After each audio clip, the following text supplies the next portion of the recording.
So before I read my poem to you, I'd just like to say some things about it. For one, a lot of people have asked me, surprisingly, if it's about a car crash as it's mentioned in it. And I just want to say that it's kind of a metaphor for how the last year and a half or so has been. It's been all over the place, sort of figuring out, how do I want to present myself to the world? And it's been a bit overwhelming, but I've come to a really positive conclusion about it, and for that I'm happy to tell you a little about that story.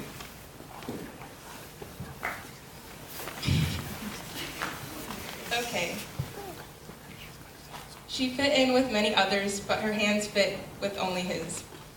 His mind cannot grasp hers, yet his feet followed hers. Their paths never crossed, but their worlds clashed. Thoughts never made their way to their lips, but their words continued to strangle the other and everyone within their sphere. The cracks and deforms in her caused his stone figure, and his cold stares only made her more bruised.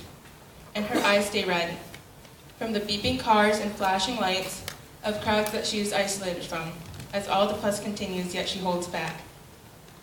He stands out in the open. He's the car sitting in the middle of the intersection. She lays frozen on those frosty streets, still dazed by what just happened.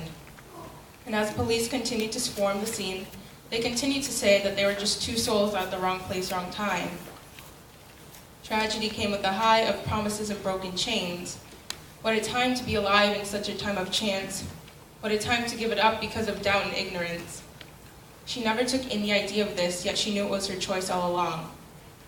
She made it in a heartbeat, and that was her last, while it led to his first sense.